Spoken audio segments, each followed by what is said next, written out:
in this moment, we know that the pace and scale of climatic changes, of environmental changes, are so accelerated. And that is creating new pressures and new opportunities for adaptation. And so in this moment, for us to be able to understand the way in which political, legal parameters shape our adaptation to a changing world is really a critical moment due to this accelerated pace and the interconnectedness of human and planetary well-being. I'm Riedl. I'm the director of the Einaudi Center for International Studies.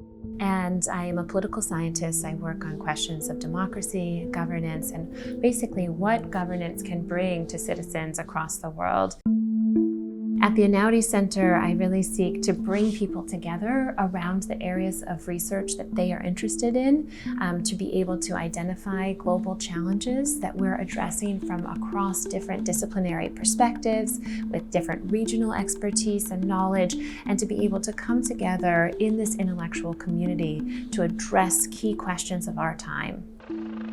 Political science brings to the study of migrations, for example, a particular way of looking at the legal infrastructure that allows people passage over one type of boundary to another, the types of political and social cleavages that help us to understand how people are put into particular sets of categories, be it through the census, be it through political campaigns, be it through partisan rhetoric, be it through our understanding of how the educational system gets shaped. All of these sets of things are political processes, how we understand who are classified as migrants versus who are classified as refugees, and what different types of rights they have access to claim, and what different types of boundaries they can traverse. So political science brings to our understanding of social phenomenon the political lens that prioritizes how decisions are made, where power resides, and what that means for people who are seeking to claim power and rights. So often when we think about migration, we assume that the goal of leaving is inbuilt characteristic of people want to be on the move and seek opportunity. And yes, people do want to seek opportunity. We all want to seek and have the right to seek opportunity. But so often, first and foremost, is people want to find opportunity where they are. They want to be able to stay in what they consider to be their homes, their home region, their home environment, their home community. And so as those homes become untenable for a variety of reasons, maybe it's political conflict, civil conflict, maybe it's colonialism that forces dispossession and displacement. When people have to move, it's often out of conditions of duress. And so the ways in which we think about that displacement and the counter, which is the ability to thrive where one considers to be home. One of the leaders of our migrations initiative is Wendy Wolford, who's the Vice Provost for International Affairs here at Cornell University, as well as a faculty member in the Department of Global Development in our College of Agriculture and Life Sciences. And Wendy's work is really visionary in terms of thinking about migrations and interconnected systems.